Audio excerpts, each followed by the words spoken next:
करने जा रहे हैं। उत्तर प्रदेश की इकोनॉमी में मूल रूप से देखा जाए तो औद्योगिक विकास की स्थितियां, 15वें वित्त आयोग की रिपोर्ट्स, प्रमुख आपके औद्योगिक संस्थान, प्रमुख उद्योग कहाँ कहाँ लगाए गए हैं, मेगा क्लस्टर और जो औद्योगिक गलियारों का विकास इत्यादि किया गया है, इससे रिलेटेड जो डेटा है वो हम यहाँ पर देखने वाले हैं।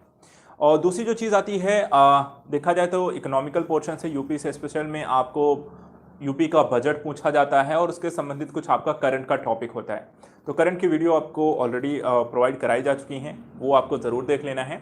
बाकी का जो पोर्शन इकोनॉमिकल बचता है, आज हम उसको कवर करने जा रहे हैं। तो एक एक करके यहाँ पर सारे इंपॉर्टेंट जो फैक्ट हैं वो हम इसमें देखेंगे कि उत्तर प्रदेश में कौन से प्रमुख उद्योग हैं, कहाँ कहाँ संचालित हो रहे हैं, किस प्रकार के निर्यातोन्मुखी केंद्र यहाँ पर कहाँ हैं, क्लस्टर्स कितने बनाए गए हैं, अन्य औद्योगिक केंद्र कहाँ हैं, निवेश परियोजनाएं कौन कौन सी हैं, औद्योगिक सिटी पार्क और कह सकते हैं कि इसमें निवेश क्षेत्र कहाँ कहाँ हैं। साथ ही उत्तर प्रदेश के निर्यात जोनों में हम देखेंगे किसने उत्तर प्रदेश के कौन से विभागों के माध्यम से तैयार देखे जाते हैं। ये सारा जो कह सकते हैं डेटा बेस्ड क्वेश्चन है वो भी हम इसमें देखेंगे। इसके अतिरिक्त उत्तर प्रदेश सरकार के दृष्टिकोण से जो 15वें वित्त आयोग की सिफारिशें रही हैं, ठीक है, कहने का मतलब है कि 15वें वित्त आयोग के द्वारा उत्तर प्रदेश को लेकर क्या क्या अनुदान किस तरीके के यहाँ पर मिले हैं और क्या क्या यहाँ पे अन्य सिफारिशें इनके लिए की गई हैं, वो सारी चीज़ें भी इसमें हम स्टडी करेंगे। तो चलिए स्टार्ट करते हैं। सबसे पहले देखिए, उत्तर प्रदेश भारत जैसा ही एक कृषि आधारित अर्थव्यवस्था है और यहाँ पर मूल रूप से देखा जाए तो उद्योग का जो योगदान है वो 21.7% है। यहाँ पर कृषि आधारित जो उद्योग हैं वो ज़्यादा अधिक विकसित है बजाय अन्य उद्योगों के। इसमें आप देख सकते हैं लघु और कुटीर उद्योग यहाँ पर यूपी में ज़्यादा विकसित आपको देखे जाते हैं। भारी उद्योग या कह सकते हैं इंडस्ट्रियल एरियाज में अगर हम देखें तो मूलतः यहाँ पे लघु और मध्यम उद्योगों के विकसित के स्वरूप को आप अधिक पाएंगे यूपी में। प्रदेश का जो सबसे बड़ा उद्योग है वो हथकरघा उद्योग है और प्रमुख औद्योगिक जो नगर है वो कानपुर है। साथ ही रोजगार की दृष्टि से उत्तर प्रदेश का सबसे बड़ा जो उद्योग है वो भी आपका हथकरघा उद्योग है। इसके अतिरिक्त उत्तर प्रदेश का मैनचेस्टर जैसी जो संज्ञा दी जाती है वो कानपुर को दी जाती है। देश में पंजीकृत जो कारखानों की संख्या के आधार पर अगर हम प्राथमिक 3 स्टेट्स की बात करें तो यहाँ पर तमिलनाडु, महाराष्ट्र, आंध्र प्रदेश है। उसके बाद गुजरात और उत्तर प्रदेश का स्थान अगर बोले तो यहाँ पे 5वें स्थान पे आता है।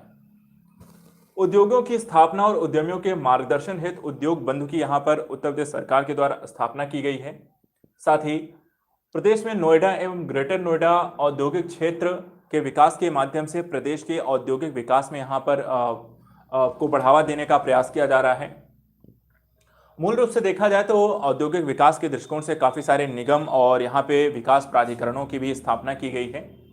सबसे पहले यहाँ पे बात कर लेते हैं उत्तर प्रदेश के अंतर्गत आने वाले कौन कौन से प्रमुख उद्योग हैं। इसमें पहला है, देखिए यहाँ पे आपका चीनी उद्योग।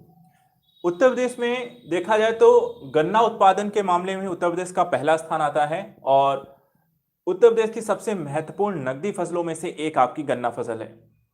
गन्ने का जो टोटल क्षेत्रफल है उत्तर प्रदेश में वो देश के 50% जो होते हैं गन्ना क्षेत्रफल आपका सिर्फ यूपी में पाया जाता है। लेकिन चीनी उत्पादन में महाराष्ट्र के पश्चात दूसरे स्थान पे आता है। प्रथम जो चीनी मिल अंग्रेजों के द्वारा उत्तर प्रदेश में लगाई गई थी वो 1903 में प्रतापपुर देवरिया में लगाई गई और 1935 में गन्ना विकास की यहाँ पर स्थापना की गई। आगे चल के 1948-49 में गन्ना विकास परिषदों की भी यहाँ पर स्थापना की जाती है। गन्ने की खेती तथा चीनी उद्योग संबंधी तकनीकी जानकारी देने के लिए एवं प्रशिक्षण प्रदान करने के लिए 1975 में उत्तर प्रदेश गन्ना विकास संस्थान की यहाँ पर उत्तर प्रदेश राज्य सरकार के द्वारा स्थापना की जाती है। इसका आगे चल के नाम में परिवर्तन कर दिया जाता है और नाम यहाँ पर कर दिया जाता है लाल बहादुर शास्त्री गन्ना विकास संस्थान।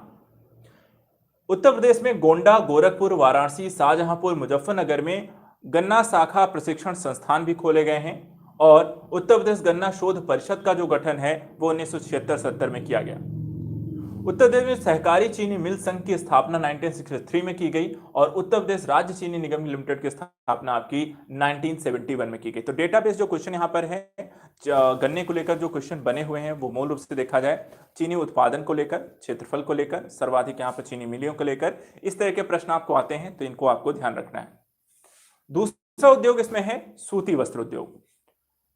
राम सहाय आयोग की संस्तुतियों के आधार पर 9 जनवरी 1977 को कंपनी अधिनियम 1956 की धारा 61 के तहत उत्तर प्रदेश में शक्ति चालित हथकरघा वित्त एवं विकास लिमिटेड की स्थापना की गई।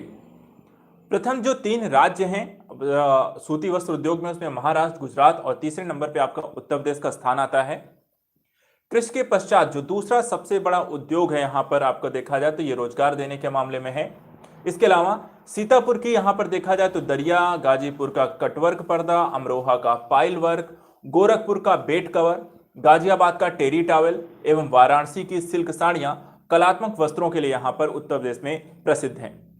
साथ ही बनारस की रेशमी साड़ियां और लखनऊ के चिकन और रामपुर के दरी दरजोजी का काम जो है वो विश्व विख्यात है। ये आपको नाम याद रखने हैं, जिलों के नाम याद रखने हैं और किस प्रकार का वर्क यहां पर होता है। देखिए इकोनॉमिकल पोर्शन में इस तरीके के डेटाबेस क्वेश्चन आपको आते हैं इकोनॉमी में, ठीक है, कि रेशम की साड़ियां हैं या फिर आपका इस तरह का जो चिकनकरी का काम हो गया, सिल्क की साड़ियां हो गई, कटवर का पर्दा, ये सब कहाँ होता है, मिलान करने को लेकर भी कई बार इस तरह के प्रश्न आपको पूछे जाते हैं, इसलिए इनको ध्यान में रखना है। इसके अलावा प्रदेश में छींट व लिफाफों को छापने का कार्य जहांगीरपुरी, पिलखुआ, फर्रुखाबाद और मथुरा में है। साथ ही मथुरा में जो है मलमल की छपाई के लिए भी आपका प्रसिद्ध है।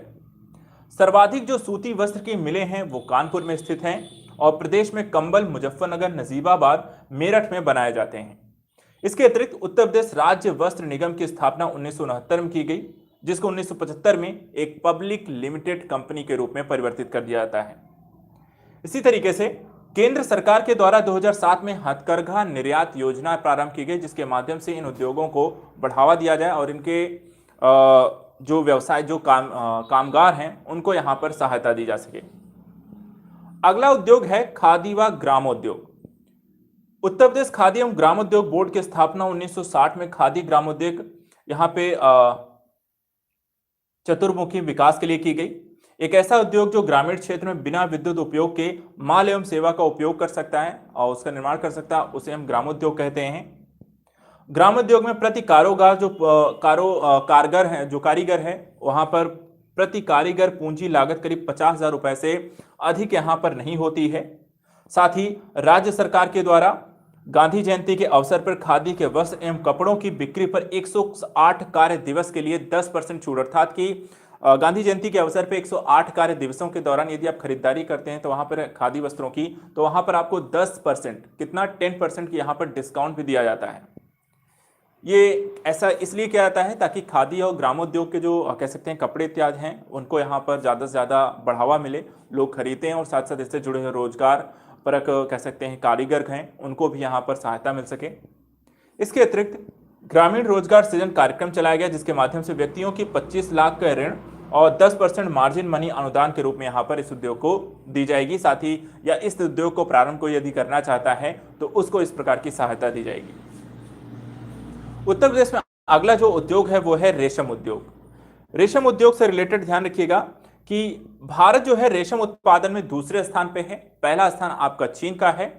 भारत में 4 प्रकार की रेशम यहां पर होती हैं, इसमें सहतूती रेशम, टसर, अरंडी और मूंगा सिल्क हैं।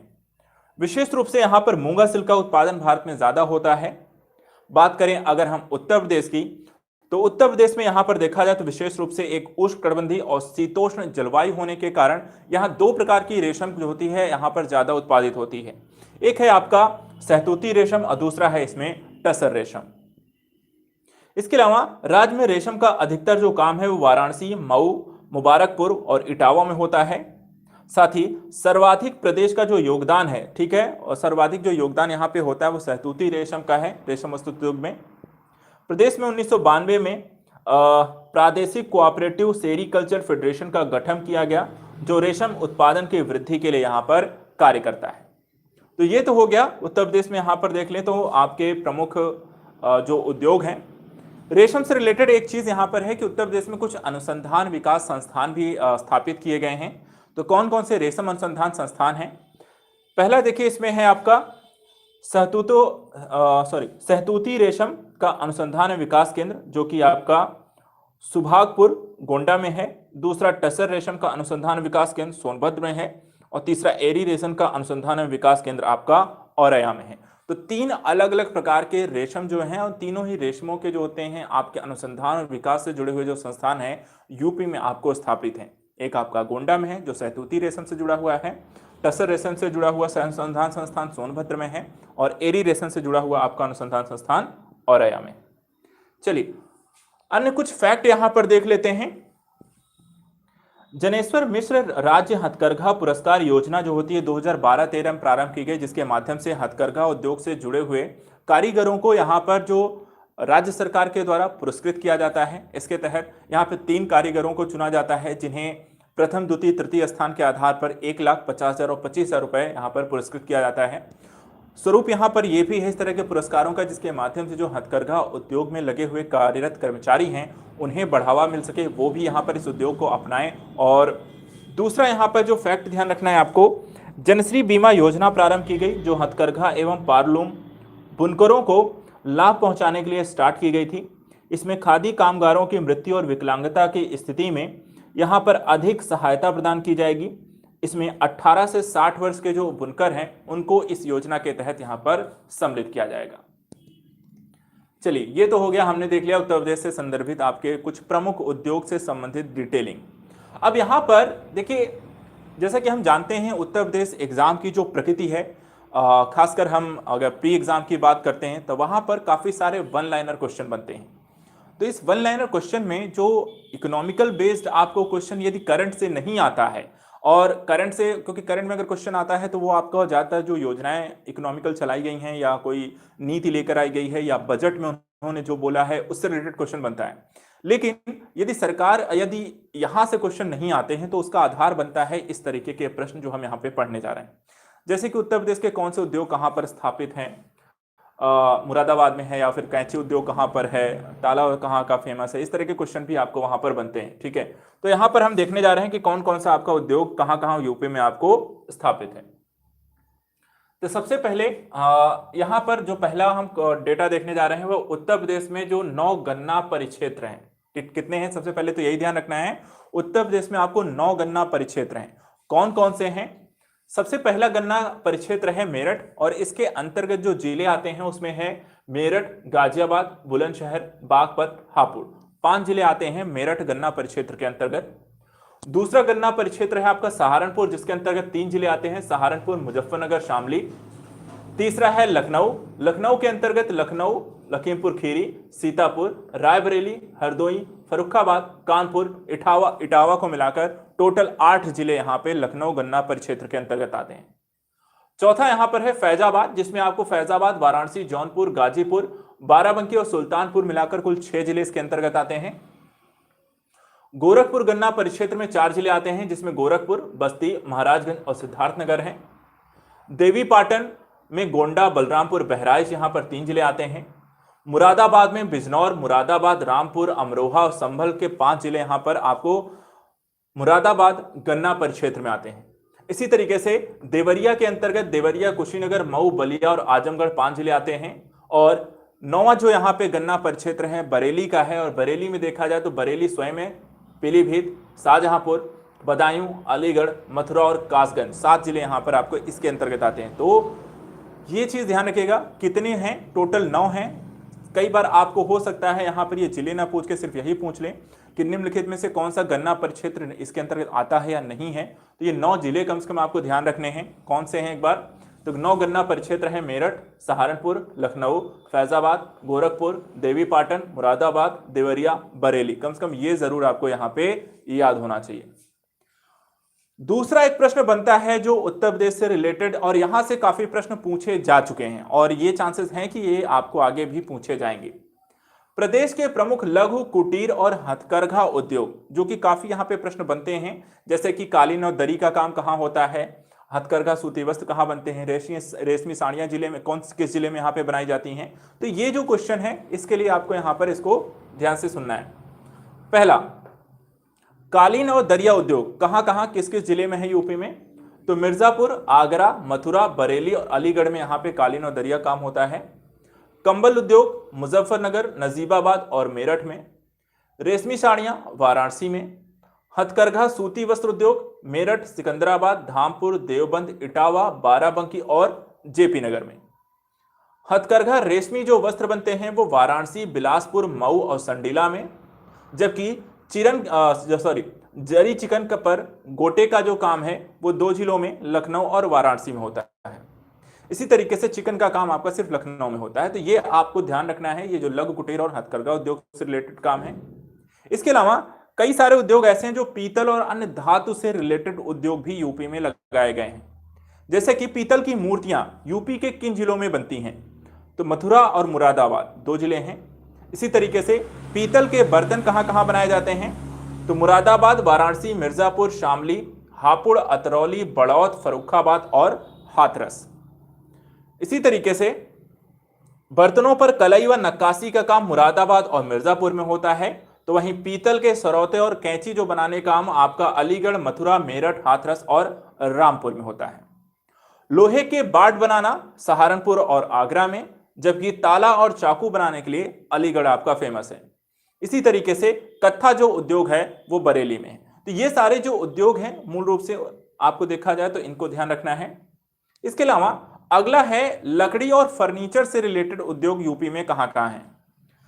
सबसे पहले लकड़ी के खिलौने यूपी के किन जिलों में बनाए जाते हैं? तो 2 हैं, लखनऊ और वाराणसी में लकड़ी के खिलौने से रिलेटेड आपके उद्योग डेवलप हैं। लकड़ी का जो फर्नीचर का काम है वो बरेली, हाथरस, आगरा और वाराणसी में होता है। इसी तरह लकड़ी पर नक्काशी का जो काम है वो सहारनपुर और नागीनाथ में होता है। खेल का सामान मेरठ और आगरा में बनता है, जबकि बेंत और छड़ियां जो होती हैं वो बरेली में बनती हैं।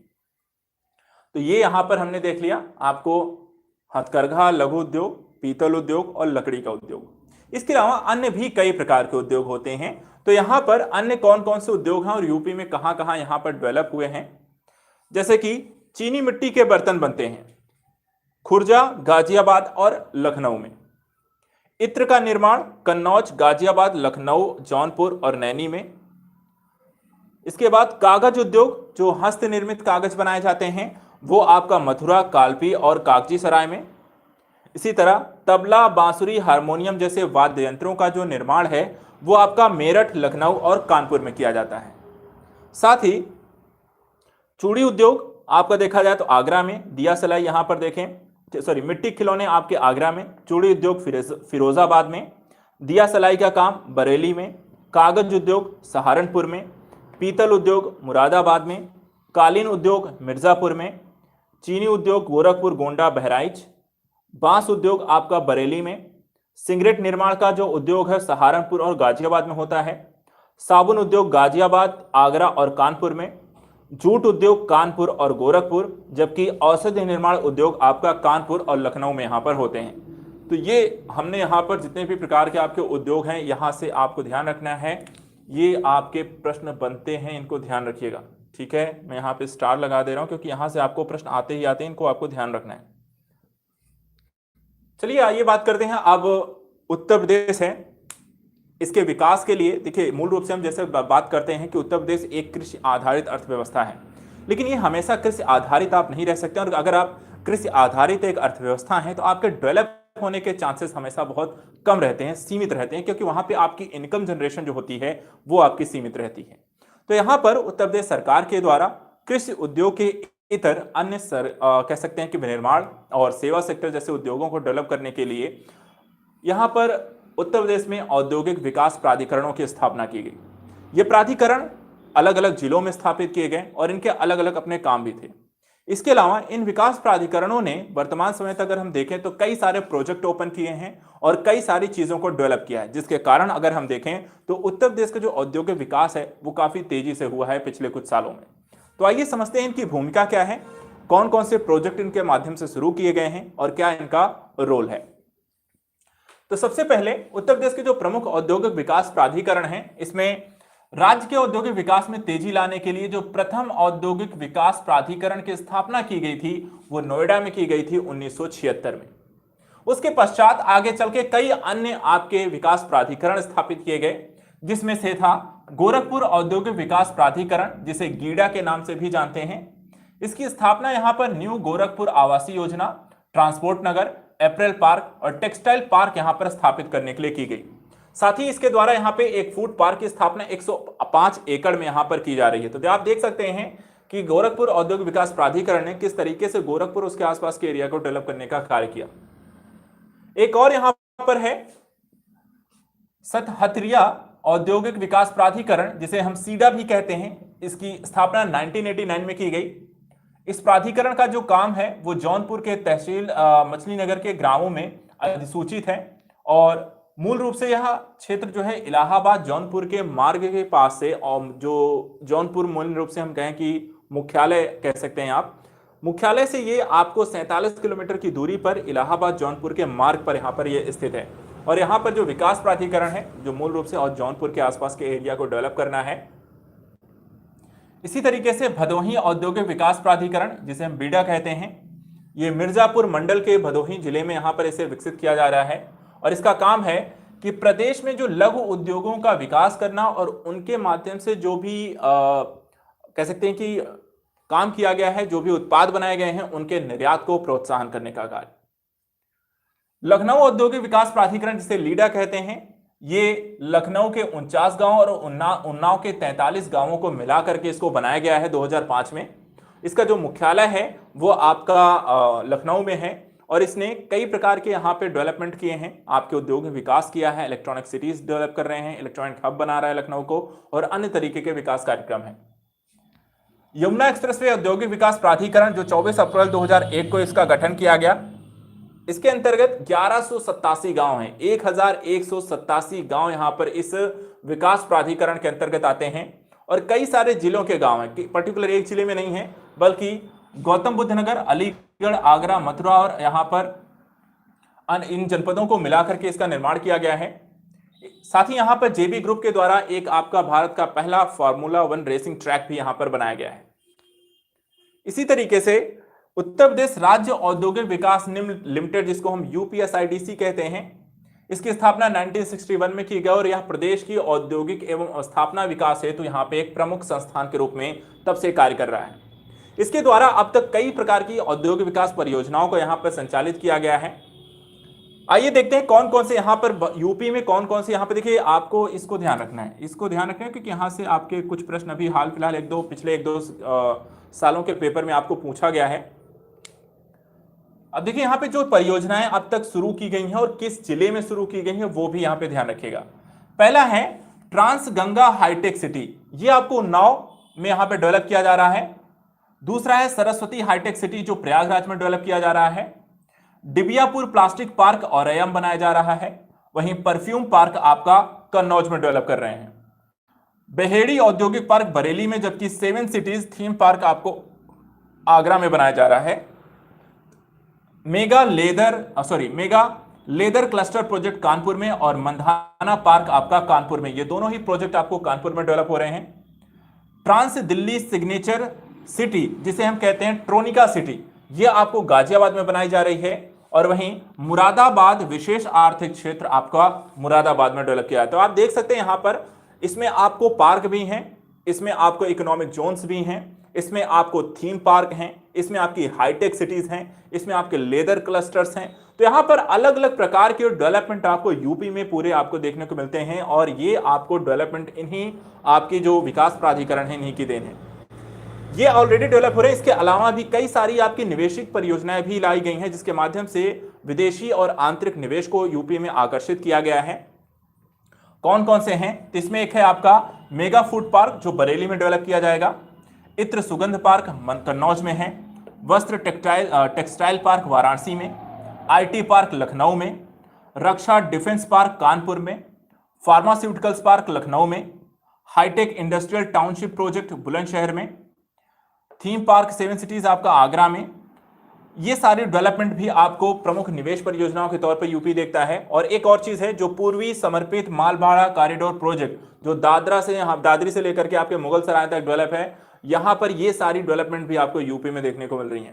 तो ये सारा जो काम है ये आपको इन्हीं विकास प्राधिकरणों के माध्यम से किया जाता है। इसके साथ साथ इसमें जो योगदान है वो आपके कुछ निगमों का भी है। नगर निगम जो होते हैं उनके माध्यम से जो कार्य किए जाते हैं। तो उत्तर प्रदेश में यहाँ पर कई सारे अलग अलग नगर निगम तो आपके मोस्टली हमने पढ़ा है जिस तरीके से पंचायत और नगर निकाय होते हैं, लेकिन ये नगर निगम के अलावा इनको पर्टिकुलर किसी कार्य विशेष के लिए एक अलग से यहाँ पे कंपनी के रूप में डेवलप किया जाता है। कौन कौन से हैं इसमें? एक है आपका उत्तर प्रदेश वित्तीय निगम, ठीक है। उत्तर प्रदेश जो वित्तीय निगम है ये आपको स्थापना 1 नवंबर 1954 को किया गया, जिसका कार्य यहां पर लघु एवं कुटीर उद्योगों के विकास के लिए काम करना है। साथ ही यहां पर इनके सर्वांगीण विकास के लिए सुदृढ़ आधारिक संरचना को डेवलप करना है। दूसरा है प्रादेशिक औद्योगिक एवं पूंजी निवेश निगम प्रदेश, जिसे हम पिकअप भी कहते हैं, ये लखनऊ में आपको बनाया गया। इसकी स्थापना 1972 में की गई और इसके जो उद्देश्य हैं जिसमें पहला यह है कि जितने भी मध्यम और बृहद स्तर के उद्योग हैं उनको यह सहायता देगा। दूसरा, मर्चेंट बैंकिंग की सुविधा प्रदान करेगा व्यापारियों को। और तीसरा, औद्योगिक परियोजनाओं में प्रत्यक्ष प्रेरक के रूप में यह कार्य करेगा। इसके अलावा इनके द्वारा कई प्रकार के अलग अलग कह सकते हैं क्षेत्रों में काम किया गया और उद्योगों को स्थापित करने में मदद की गई, जैसे इलेक्ट्रॉनिक्स, दूरसंचार, फूड प्रोसेसिंग, रसायन और कागज उद्योग इसमें से प्रमुख हैं। इसके बाद उत्तर प्रदेश लघु उद्योग निगम लिमिटेड कानपुर में इसे डेवलप किया गया है, 1958 में इसे स्थापित किया गया और लघु उद्योगों के विकास हेतु कानपुर, प्रयागराज, लखनऊ, बरेली में यहां पर इसके क्षेत्रीय कार्यालय भी स्थापित किए गए। इसके अलावा उत्तर प्रदेश निर्यात निगम लिमिटेड की स्थापना लखनऊ में की गई 20 जनवरी 1966 को और इसका जो मूल काम था निर्यात और आयात को प्रोत्साहन देने के साथ हस्तशिल्प कला का विकास करना। राज्य चर्म विकास एवं विपणन निगम लिमिटेड जो कि आगरा में इसे स्थापित किया गया जो 12 फरवरी 1979 को, जिसका उद्देश्य था औद्योगिक एवं विकसित तरीके यहां पर बनाएं। साथ ही यहां पर जो पादुकाएं अर्थात की जो चप्पलें इत्यादि अन्य प्रकार के चमड़े इत्यादि के उद्योग यहां पर डेवलप हैं उनके लिए एक विपणन मार्केट डेवलप किया जाए, कार्यरत इकाइयों के विपणन के लिए बाजार ढूंढा जाए और कुटीर चर्म उद्यमियों के माल के विक्रय के लिए यहां पर विपणन की व्यवस्था की जाए। तो यहां पर देखिए ये आपको चमड़े के उद्योग से रिलेटेड चाहे वो उद्यमी हो, व्यापारी हो या फिर वहां पे कामगार हो, उनके यहां पर सहायता के लिए इसको डेवलप किया गया है। साथ ही यहां पर उनकी मार्केटिंग किस तरीके से की जाए और उनके लिए मार्केट उपलब्ध कराने का भी काम ये करेंगे। उत्तर प्रदेश इलेक्ट्रॉनिक्स निगम लिमिटेड जिसे अपट्रॉन भी कहते हैं, लखनऊ में 1976 में से एक कंपनी के रूप में स्थापित किया गया। राज्य सरकार के द्वारा लखनऊ, आगरा, नोएडा, वाराणसी में प्रौद्योगिकी पार्कों की स्थापना हेतु निगम को धनराशि भी उपलब्ध कराई गई है। कंप्यूटर शिक्षा के क्षेत्र में अपट्रॉन के द्वारा दिल्ली, गुरदासपुर, पटना एवं ढाका में 5 नवीन फ्रेंचाइजी की भी इसके द्वारा नियुक्ति की गई। साथ ही ग्रामीण क्षेत्रों में कंप्यूटर साक्षरता योजना को प्रारंभ करने के लिए बाह अर्थात जो बाह एक क्षेत्र है जो कि आगरा में पड़ता है और दूसरा अंतरौली जो अलीगढ़ में है, यहां पर भी केंद्रों की इनके द्वारा स्थापना की गई है। ग्रेटर नोएडा में देश के सबसे बड़े नॉलेज पार्क की भी यहां पर स्थापना की जा रही है। तो इनके द्वारा कंप्यूटर साक्षरता प्रौद्योगिकी पार्कों इत्यादि की स्थापना देखा जाए तो ये आपके उत्तर प्रदेश इलेक्ट्रॉनिक निगम लिमिटेड का काम है। ट्रोनिका सिटी जिसकी हम बात कर रहे थे, जिसका नाम भी यहां पर आगे चलकर डेवलप किया गया, ट्रांस दिल्ली सिग्नेचर कर दिया गया है। तो ट्रोनिका सिटी है क्या? देखिए यह 2000 एकड़ में विस्तृत लोनी गाजियाबाद का एक क्षेत्र है। यह यमुना नदी के पश्चिम और दिल्ली सहारनपुर के रोड पर यहां पर पूरब में स्थित है। यह औद्योगिक क्षेत्रों के समग्र विकास की ओर ध्यान में रखते हुए 1990 में इसका विकास किया गया था और 7 जुलाई 2014 को इसका नाम बदल के उत्तर प्रदेश राज्य औद्योगिक निगम के द्वारा कर दिया गया आपको trans Delhi signature. Tronica city तक यहां पर राज्य सरकार के द्वारा मेट्रो रेल लाइन भी यहां पर डेवलप की जाएगी और इस तरीके से यहां पर उत्तर प्रदेश में जो औद्योगिक विकास के प्राधिकरण के लेकर यहां पे आप काम देख सकते हैं किस तरीके से ये प्राधिकरण आपको अलग अलग प्रोजेक्ट्स पर काम कर रहे हैं। चलिए इसके बाद आगे देखते हैं। ये तो हो गए आपके जितने भी निगम हैं या विकास प्राधिकरण हैं उनके द्वारा कौन कौन से काम किए जा रहे हैं, किस किस प्रकार के उद्योगों को यहाँ पे सहायता दिए जा रहे हैं। अब अगला इसमें आता है, हमने अभी पढ़ा कि पूर्वी और पश्चिमी 2 प्रकार के गलियारे भी यूपी में डेवलप किए जा रहे हैं। जब भी हम इकोनॉमिक कॉरिडोर्स की बात करते हैं इसका उद्देश्य समझ लीजिए, बाकी अभी हम इनको देखेंगे। पूर्वी और पश्चिमी जो गलियारा है यूपी से अगर गुजरता है तो इस प्रकार के जो कॉरिडोर्स हैं एक तरफ तो आपको उद्योग के डेवलप होने के पहले आपको रोजगार देता है, क्योंकि जब तक ये बन के तैयार नहीं हो जाता है तब तक ये किसी काम का नहीं है, लेकिन जब तक ये बन रहा है उस दौरान लोगों को रोजगार मिलेगा। और बनने के बाद जो भी यहाँ पर आपको डेवलपमेंट होगी, उद्योग आपको डेवलप होंगे, ठीक है, रोजगार यहाँ पर अन्य लोगों को मिलना प्रोवाइड होंगे, निर्यात आयात यहाँ पे आपका बनना शुरू हो जाएगा, देश के अन्य क्षेत्रों के साथ आपका एक जुड़ाव यहाँ पर डेवलप हो जाएगा और आप एक केंद्र के रूप में डेवलप होने से यहाँ पर आपके औद्योगिक विकास आपके तीव्र हो सकते हैं। इसी दृष्टिकोण से देखा जाए तो यूपी में पूर्वी और पश्चिमी दोनों ही औद्योगिक गलियारे होकर गुजरते हैं और यूपी के लिए, उसके विकास के लिए बहुत जरूरी पहलू है। तो समझते हैं यहां पर ये दोनों ही गलियारे किस किस क्षेत्र से होकर गुजरेंगे और क्या क्या यहां पर आपको सहूलियतें मिलने वाली हैं।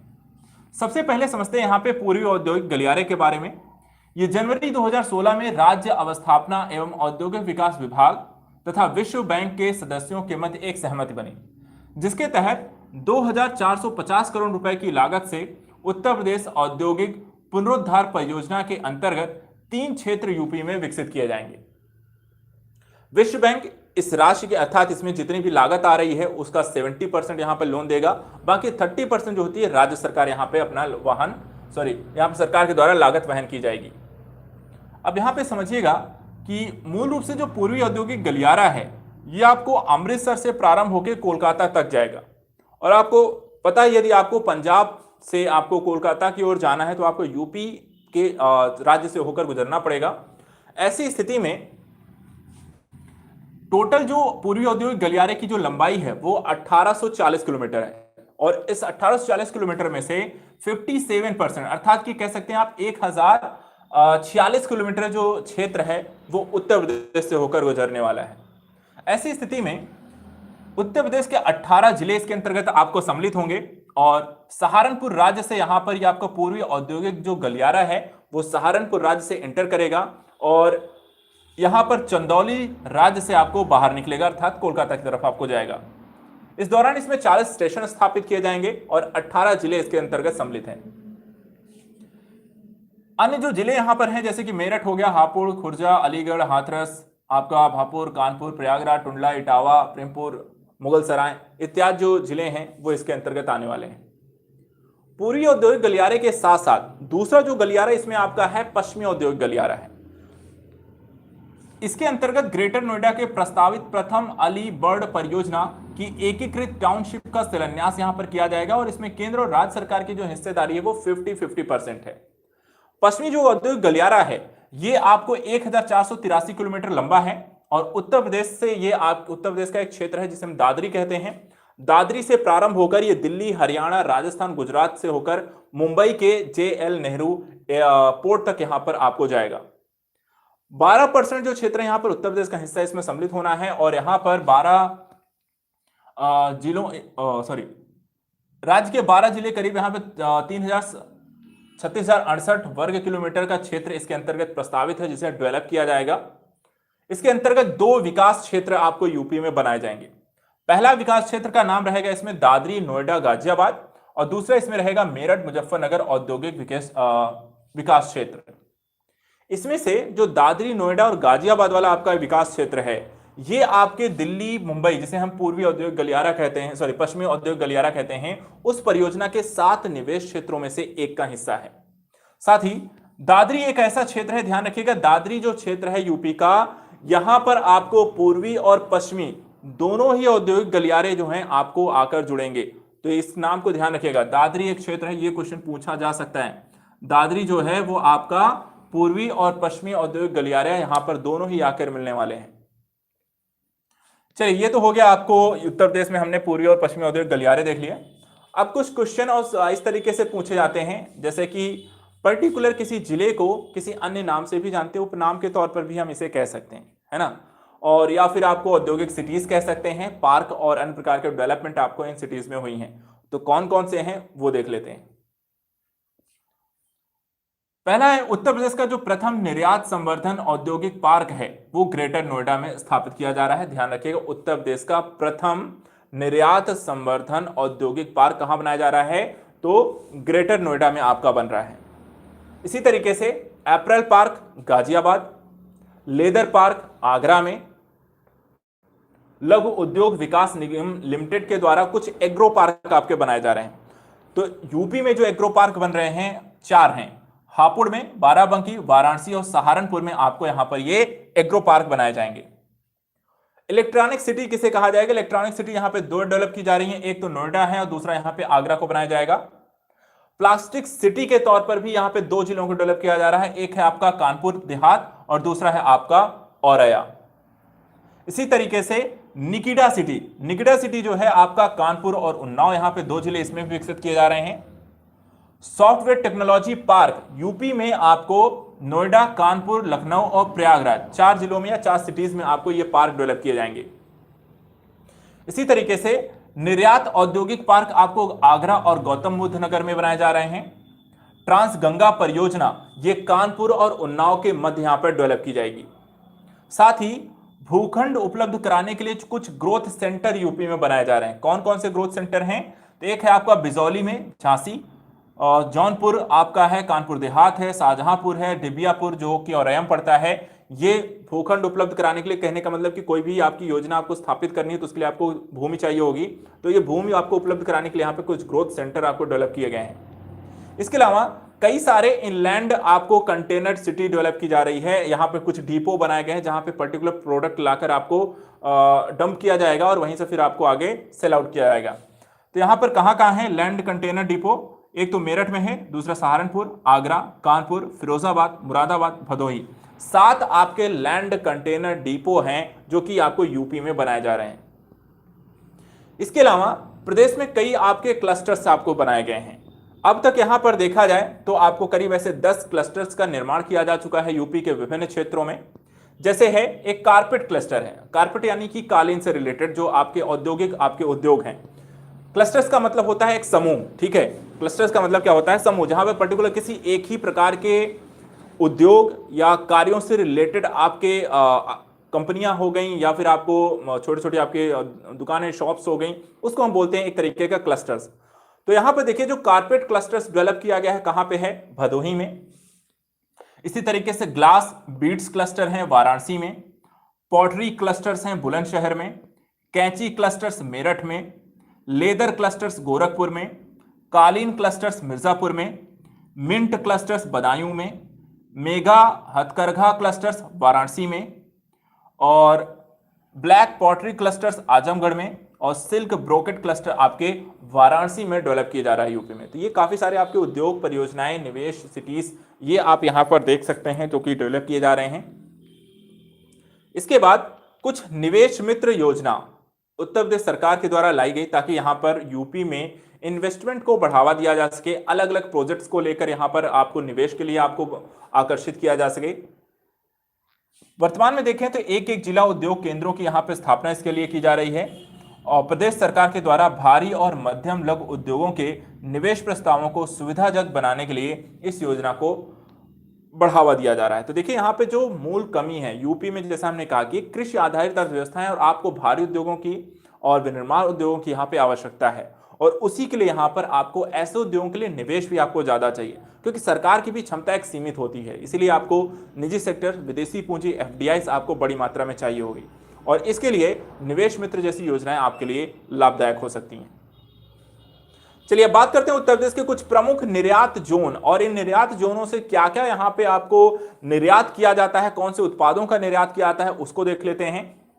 सबसे पहले देखिए यहां पे आपको इस साइड में आपको दिया हुआ है निर्यात कौन कौन से जोन है, क्षेत्र हैं और यहां पर हम देखेंगे कौन कौन से उत्पाद इन निर्यात जोनों से निर्यात किए जाते हैं। सबसे पहले यहां पे नोएडा है। नोएडा से हम रत्न आभूषण, इलेक्ट्रॉनिक्स, परिधान, चमड़ा, कंप्यूटर, सॉफ्टवेयर, हार्डवेयर जैसे आपके उत्पादों का निर्यात करते हैं। आगरा से यहां पर देखिए दूसरा जो आपका निर्यात जोन यूपी में है वो है आगरा और आगरा से हम हस्तशिल्प सामान, बैग, कलात्मक सामान, संगमरमर उत्पाद, सिल्क कॉर्पोरेट यहां पर आपको आगरा से सिल्क निर्यात करते हैं। लखनऊ से देखें तो यहां पे कंबल हो गया, इसके अलावा bone carving, miniature, floriculture, herbal औषधि और आयुर्वेदिक सामान जो होते हैं वो लखनऊ से निर्यात किए जाते हैं। मुरादाबाद से बोन ज्वेलरी, कलात्मक आभूषण, आर्ट मेटल वेयर पर आपको मुरादाबाद से और कानपुर से जो है परफ्यूम, तेल, मसाले, फार्मास्यूटिकल्स, हैंडलूम, रसायन, सॉफ्टवेयर और चमड़ा उत्पाद जो होते हैं कानपुर से निर्यात किया जाता है। वाराणसी आपका लकड़ी के खिलौने, रेशम और साथ ही साथ यहाँ पे ऊनी हस्तशिल्प जो होते हैं आपके वाराणसी से यहाँ पर आपके उत्पादों का निर्यात किया जाता है। तो ये आपके 6 निर्यात जोन है यूपी में, जो कि आपके इन उत्पादों का निर्यात करते हैं। इसके अलावा एक फैक्ट है, प्रदेश के हरदोई जिले में आपको प्रदेश की पहली आयुर्वेदिक दवा उद्योग की स्थापना न्यू इंडिया फार्मास्यूटिकल्स के नाम से की गई है। तो ये तो हमने देख लिया उत्तर प्रदेश के आपके प्रमुख क्लस्टर्स हो गए, औद्योगिक सिटीज और पार्क हो गए, और साथ ही साथ यहाँ के आपके प्रमुख निर्यात जोन के बारे में हमने पढ़ लिया। अब आइए यहाँ पर देखते हैं उत्तर प्रदेश के जो प्रमुख शोध संस्थान हैं। उत्तर प्रदेश कौन कौन से प्रमुख शोध संस्थान है, कहाँ कहाँ स्थापित है और किस किस क्षेत्र से संबंधित ये आपके शोध संस्थान है। सबसे पहले यहाँ पे हापुड़ में है एक भारतीय अनाज भंडारण प्रबंधन शोध संस्थान। ये यूपी में कहाँ पे है, हापुड़ में है। दूसरा गाजियाबाद में स्थित है दो आपके अनुसंधान संस्थान, एक है आपका राष्ट्रीय जैव उर्वरक विकास केंद्र और दूसरा है कपड़ा शोध संस्थान। इसी तरह लखनऊ में आपके ऐसे 4 केंद्र हैं। लखनऊ में कौन कौन सा है, राष्ट्रीय सूती वस्त्र संस्थान और सुदूर संवेदन अंतरिक्ष केंद्र से रिलेटेड, उत्तर प्रदेश यहाँ पे कृषि अनुसंधान परिषद और राष्ट्रीय सांस्कृतिक संपदा संरक्षण अनुसंधान शाला। ये चारों आपकी लखनऊ में स्थित कुछ शोध और अनुसंधान संगठन है। इसके अलावा कानपुर की बात करें तो यहाँ पर केंद्रीय सूती वस्त्र संस्थान, जेके कैंसर संस्थान और भारतीय चमड़ा रंगाई और जूता जो संस्थान है, ये 3 संस्थान आपको कानपुर में है। एक और है इसमें ग्रेटर नोएडा में। ग्रेटर नोएडा में आपका वीवी गिरी राष्ट्रीय श्रम संस्थान, राष्ट्रीय उद्यमिता लघु व्यवसाय विकास संस्थान और कोशिकी व निवारण अर्बुदशास्त्र संस्थान, ये सारे के सारे आपके नोएडा ग्रेटर नोएडा में स्थित हैं। तो ये तो हमारा हो गया उत्तर प्रदेश से रिलेटेड जितने भी आपकी इंडस्ट्रियल फैक्चुअल डेटास थे, वो हमने सारा कुछ देख लिया। एट द लास्ट एक टॉपिक है जो कि इंपॉर्टेंट हो सकता है, आपके एग्जाम के लिए जरूरी है, पूछा जा सकता है, वो है 15वें वित्त आयोग के द्वारा उत्तर प्रदेश के लिए कौन कौन सी यहाँ पे प्रमुख सिफारिशें की गई हैं और क्या क्या किस किस फील्ड से रिलेटेड यहाँ पे जो डेटा है वो आपको देखना जरूरी है। ये अगर आपसे ये प्रश्न पूछा जाए, बेसिकली आपको 15वें वित्त आयोग से रिलेटेड क्वेश्चन बनेगा ही बनेगा, या तो वो आपको ओवरऑल पूछ सकते हैं इंडिया के पर्पज से, और अगर हम यूपी बेस्ड भी आपको क्वेश्चन पूछा जाए तो आपको पता होना चाहिए। बेसिकली आपने 15वें वित्त आयोग के बाकी रिपोर्ट्स तो आपने पढ़ लिया होगा, लेकिन स्पेशली आपको यूपी बेस्ड क्या क्या यहाँ पे आपको जानकारी है या नहीं है, तो उसको हम यहाँ पर देख लेंगे। चलिए, यहाँ पे आयोग की सिफारिशें इसमें हम पढ़ लेंगे, बाकी आपका बजट इत्यादि हो गया। उत्तर प्रदेश का जो करंट अफेयर्स का वीडियो है उसको जरूर देख लीजिएगा एक बार, ये टॉपिक्स क्योंकि चल ही रहे हैं, इसलिए उत्तर प्रदेश के करंट अफेयर्स का वीडियो 1-2 बार रिवीजन कर लीजिए, क्योंकि जितनी भी आपकी न्यू डेवलपमेंट है, बजट इत्यादि है और नई जो जानकारियां हैं, सरकारी नीतियां पॉलिसीज हैं, वो सब उसी में है। तो उसको 1-2-3 बार जरूर देख लीजिएगा, वहां से काफी क्वेश्चन आपके करंट बेस्ड जो भी होगा वो वहीं से आने वाले हैं। चलिए देखते हैं 15वें वित्त आयोग की क्या क्या संस्तुतियां हैं जो उत्तर प्रदेश को लेकर यहां पर की गई हैं। सबसे पहले देखिए, यहां पे 15वें वित्त आयोग का जो गठन हुआ था एनके सिंह की अध्यक्षता में गठित हुई थी, और इस आयोग ने केंद्रीय करों के विभाज्य पूल में राज्यों का जो हिस्सा है 2021 से 26 की अवधि के लिए उसे निर्धारित किया है 41%। ये कई बार ये वाला जो टॉपिक है ये पूछा जाता है कि राज्यों को केंद्र के हिस्से से जो भी आपका मिलना है, करों से कर जो होता है, जो टैक्सेस होते हैं, उसमें से कितना पैसा राज्यों को स्थानांतरित किया जाएगा, वित्त आयोग ने कितने की सिफारिश की, कितने परसेंटेज की, तो ये आपका 41% है। कितना है, 41% है। चलिए आइए यहां पर देखते हैं कि 15वें वित्त आयोग के द्वारा जो राज्यों को स्थानांतरित करने के लिए बोला जाता है, ये जो 41% उन्होंने निर्धारित किया है, उसके लिए मानदंड क्या होते हैं और ये भारांश यहां पर कितना कितना इन मानदंडों के लिए रखा गया है। तो देखिए यहां पे है जनसंख्या है 2011 की, ठीक है, मानदंड है एक साइड आपको लिखे हुए हैं। यहां पर जो भारांश दिया गया है वो 2021 से 2026 के लिए यहां पर है। इसके साइड में यहां पर 2020-21 के लिए जो यहां पर प्रतिवेदन दिया गया, जो सिफारिशें की गई थी, और ये 2015 से 2020 अर्थात 14वें वित्त आयोग के द्वारा जो सिफारिशें की गई थी। तो तुलनात्मक अध्ययन भी हम यहां पर कर लेते हैं। अगर आपसे तुलनात्मक तौर पे क्वेश्चन पूछा जाए कि यहां पर कई बार ऐसे भी क्वेश्चन आते हैं कि 15वें वित्त आयोग ने केंद्रीय करों के विभाज्य पूल से राज्यों को जो आपको हिस्सेदारी यहां पर की सिफारिश की है वो पिछले अर्थात कि 14वें वित्त आयोग की तुलना में कम है या ज्यादा है या कितने % है। तो इस तरह के प्रश्न आपको पता होने चाहिए। पिछली बार कितना था, तो 42 था, ठीक है, उसे यहां पर इन्होंने कम करके 41 कर दिया, 1% की कमी लाई है। अब देखते हैं यहां पे भारांश। तो यहां पे देखिए जनसंख्या है, क्षेत्रफल है, आय अंतराल है, वन एवं पारिस्थितिकी है, जनसांख्यिकी निष्पादन है और कर प्रयास या राजकोषीय प्रयास। यहां पर 6 मानदंड यहां पर बनाए गए हैं और इन 6 मानदंडों के आधार पर राज्यों को यहां पर स्थानांतरित किया जाएगा धन केंद्रों के द्वारा राज्य को। यह सिफारिश की गई है आपको किसके द्वारा?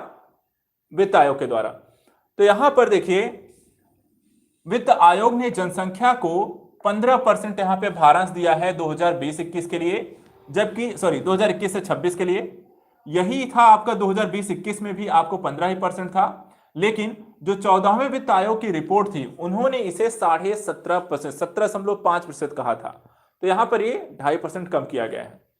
दूसरा, क्षेत्रफल के आधार पर जो भारांश दिया जाएगा 2021 से 26 के लिए वो 15% है।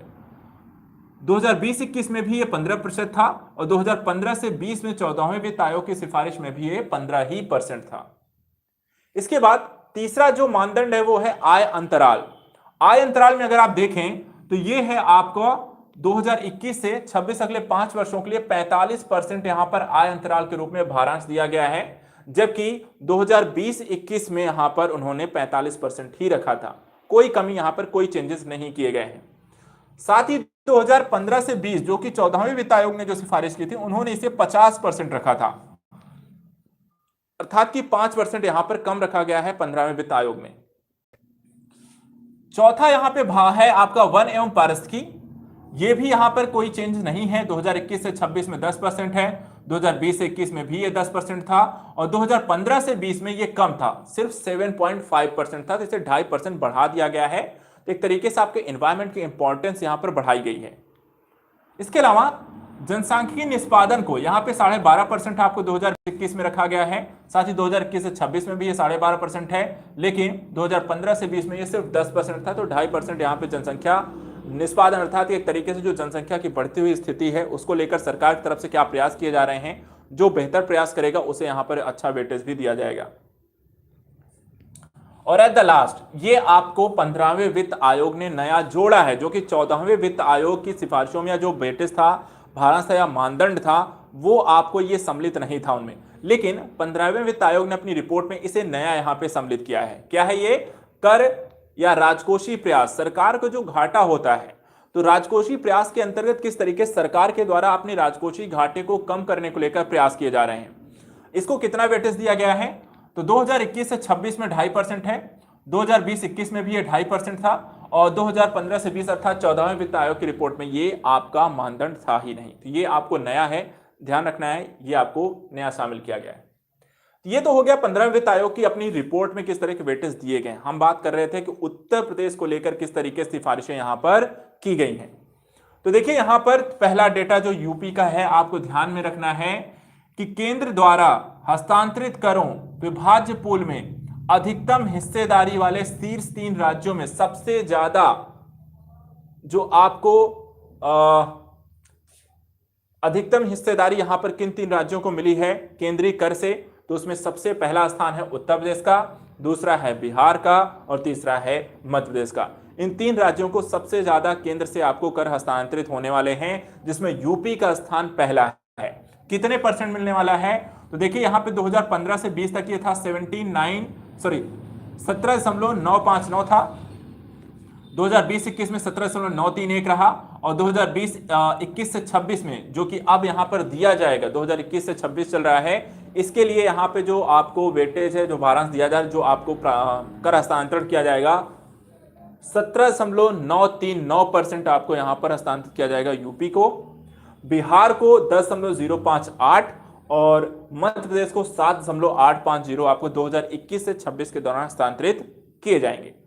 पिछले के मुकाबले अगर हम देखें तो यहां पर आपको बिहार का बढ़ा है, थोड़ा सा घटा आपको पिछले वर्ष की तुलना में देखें 2020-21 में बिहार का था 10.061 जो कि घटकर हो गया 10.058 और मध्य प्रदेश का भी यहां पर 7.886 था जिसे घटाकर कर दिया है 7.850। तो यहां पर कमी आई है, यूपी का बढ़ा है, लेकिन शीर्ष 3 राज्यों के दृष्टिकोण से आपको ध्यान रखना है उत्तर प्रदेश, बिहार और मध्य प्रदेश। अब चलिए यहां पर वर्ष 2021 से 26 से 15वें वित्त आयोग के द्वारा उत्तर प्रदेश को प्रदत्त प्रमुख सहायता अनुदान का विवरण यहां पर दिया गया है। कहने का मतलब जो अनुदान यहां पर दिया जाएगा यूपी में किस किस क्षेत्र में और कितने कितने परसेंट यहां पर अनुदान 15वें वित्त आयोग ने सिफारिश की है। तो इसमें देखिए पहला है राजस्व घाटा अनुदान, यूपी को एक भी रुपया नहीं मिलने वाला है। राजस्व घाटा अनुदान के अंतर्गत यूपी को जीरो बैलेंस है, कुछ भी पैसा नहीं मिलने वाला है। वहीं सभी राज्यों को अगर हम देखें तो अन्य राज्यों को मिलाकर के, अगर पूरे राज्य को मिलाकर देखें तो उन्हें हस्तांतरित किया जाएगा 2,94,514 करोड़ रुपए केंद्र के द्वारा यहां पर राज्यों को अनुदान के रूप में दिया जाएगा। लेकिन यूपी का हिस्सा जीरो है, उसमें कोई यहां पर उनको पैसा नहीं मिलेगा। दूसरा है स्थानीय निकायों को अनुदान कितना मिलेगा, तो यहां पर 67,160 करोड़ रुपए केंद्र से राज्यों को मिलने वाला है, अर्थात यूपी को मिलने वाला है। टोटल मिलाकर अगर देखें, टोटल केंद्र से राज्यों कितना स्थानांतरित किया जाएगा, तो ये है 4,27,911 करोड़ रुपए। और यूपी का जो हिस्सा है वो 15.69% जो है वो यूपी को स्थानांतरित किया जाएगा। अब स्थानीय निकायों को जो अनुदान दिया जा रहा है इसमें भी कई पार्ट हैं, जैसे कि स्वास्थ्य अनुदान है। स्वास्थ्य अनुदान के रूप में 9,716 करोड़, टोटल जो है वो 70,051 करोड़ है। अगर हम परसेंटेज वाइज बात करें तो ये 13.87% है। इसी तरह ग्रामीण स्थानीय निकायों को जो अनुदान मिलने वाला है वो 38,012 करोड़ है, जो कि टोटल यहां पर सभी राज्यों को मिलाकर ये 2,36,805 करोड़ है। यूपी का सिर्फ परसेंटेज अगर आप इसमें निकालें तो है 16.05% आपको ग्रामीण अनुदान के रूप में यहां पर मिल रहा है, ग्रामीण स्थानीय निकाय के रूप में। ग्रामीण है तो शहरी भी होगा। शहरी स्थानीय निकायों को आपको 19,432 करोड़ रुपए मिल रहे हैं, जो कि टोटल राशि का करीब यहां पर देखा जाए जो टोटल राशि है आपको 1,21,055 करोड़, और यूपी का इसमें परसेंटेज है 16%। इसके बाद आता है आपदा प्रबंधन। देखा जाए तो यूपी में आपदा प्रबंधन के दृष्टिकोण से स्थितियां बहुत ज्यादा आपदा सिवाय बाढ़ इत्यादि की आपको देखने को ज्यादा मिलती नहीं है। तो आपदा प्रबंधन के लिए यहां पे 10,685 करोड़ रुपए यूपी को मिलने वाले हैं। टोटल केंद्र के द्वारा जो आपदा प्रबंधन के लिए राशि आवंटित की जा रही राज्यों को 1,22,601 करोड़ रुपए, और यूपी का हिस्सा है सिर्फ इसमें 8.72%। इसके अलावा प्रमुख क्षेत्रों के लिए विशिष्ट अनुदान भी जारी करने की सिफारिश 15वें वित्त आयोग के द्वारा की गई है, जिसमें यूपी को 15,781 करोड़ रुपए आपको आवंटित किए जाएंगे, जबकि टोटल मिलाकर 1,22,037 करोड़ रुपए केंद्र सरकार के द्वारा राज्यों को हस्तांतरित करना है। और यूपी को जो परसेंटेज वाइज अगर देखें तो 12.93% आपको यूपी को मिलेगा। अब ये जो प्रमुख विशिष्ट क्षेत्र हैं ये हैं कौन कौन से, तो इसमें देखिए आता है आपका स्वास्थ्य। स्वास्थ्य के लिए यूपी को मिलेगा 6,150 करोड़ रुपए, टोटल है 31,755 करोड़ रुपए, और यूपी का हिस्सा है 19.57 करोड़ रुपए। इसी तरह प्रधानमंत्री आपको ग्रामीण जो सड़कें यहां पर बनाई जाएंगी उसके लिए 1,465 करोड़ मिलेगा, टोटल 27,539 करोड़, और यूपी का हिस्सा है आपको 9.7%। सांख्यिकी के लिए 114 करोड़ रुपए, टोटल 1175 करोड़ रुपए आपको हस्तांतरित किया जाएगा केंद्र के द्वारा राज्यों को, और यूपी का हिस्सा है इसमें 9.70 करोड़। जुडिशरी अर्थात कि न्यायालय के विकास के लिए यहां पर यूपी को मिलेगा 1,825 करोड़ रुपए केंद्र के द्वारा राज्यों को, यूपी को। टोटल राज्यों को मिलेगा 10,425 करोड़ रुपए, और यूपी का हिस्सा है इसमें 17.51%। इसके साथ साथ उच्च शिक्षा को भी यहां पर यूपी के लिए 893 करोड़ रुपए यहां पर स्थानांतरित किए जाएंगे। टोटल उच्च शिक्षा के लिए केंद्र सरकार के द्वारा 6,143 करोड़ रुपए दिए जा रहे हैं, और यूपी का हिस्सा है इसमें 14.54%। इसी तरीके से कृषि के लिए आपको 5,334 करोड़ रुपए यूपी को मिलेंगे। टोटल 45,000 करोड़ रुपए में से 5,334 करोड़ रुपए यूपी को मिलेगा, अर्थात कि देखा जाए तो 19.54% यहां पर यूपी को मिलने वाला है। कृषि के लिए यहां पे 11.85% यहां पे यूपी को मिलेगा। और एट द लास्ट एक और अनुदान मिलेगा, वो है राज्य विशिष्ट अनुदान, जो है टोटल 49,599 करोड़ में से 3,495 करोड़ रुपए यूपी को मिलेंगे, अर्थात कि 7.05% रुपए जो होता है वो आपको यूपी को मिलेगा। तो ये 15वें वित्त आयोग के द्वारा यूपी बेस्ड आपको कुछ सिफारिशें की गई हैं, जिसे आपको ध्यान रखना है। किसी भी ऐसा भी पूछा जा सकता है जैसे कि 15वें वित्त आयोग के द्वारा स्थानीय ग्रामीण उत्तर प्रदेश के ग्रामीण स्थानीय निकाय के लिए कितना परसेंटेज यहां पर आपको आवंटित करने की बात की गई है। तो इस तरह की जो भी क्वेश्चन अगर बनता है, एनी चांस एनी हाउ कुछ भी क्वेश्चन आता है तो ये आपको ध्यान रखना है। एक चीज और जाते जाते ये भी आपको बता देता हूं, जिस तरीके से हमने यहां पर देखा कि सर्वाधिक रूप से अर्थात सब शीर्ष 3 राज्य कौन से हैं जिन्हें केंद्र द्वारा हस्तांतरित करों में से विभाज्य पूल में सबसे ज्यादा हिस्सा मिल रहा है, उसी तरीके से कई बार सर्वाधिक के बजाय सबसे कम भी पूछा जाता है। तो नाम सिर्फ ध्यान रखिएगा, इसमें केंद्र सरकार के द्वारा हस्तांतरित करों विभाज्य पूल में से न्यूनतम हिस्सेदारी वाले 3 जो राज्य हैं वो हैं गोवा, सिक्किम और मिजोरम। कौन से? गोवा, सिक्किम और मिजोरम है। चलिए, तो अब यहां पर ये तो हो गई उत्तर प्रदेश को बेस्ड यहां पर क्या क्या सिफारिशें की गई। अब यहां पर जाते से जाते आपको 15वें वित्त आयोग से रिलेटेड कुछ फैक्ट और डेटा बता देते हैं, क्योंकि अगर हम 15वें वित्त आयोग के बारे में पढ़ रहे हैं तो ये भी थोड़ा बहुत पता होना चाहिए कि 15वां वित्त आयोग क्या है और किस किस तरीके से सिफारिशें और गठन कैसे हुआ है। तो यहां पे देखिए, आर्टिकल 280(1) के तहत राष्ट्रपति के द्वारा इसका गठन 2017 में किया गया 15वें वित्त आयोग का, और इनके द्वारा 3 प्रकार की यहां पर सिफारिशें की गई हैं। पहला, केंद्र व राज्यों के मध्य करों के शुद्ध आगतों के वितरण और राज्यों के बीच ऐसे आगतों के तत्संबंधी भाग का आकलन और आवंटन किया जाए।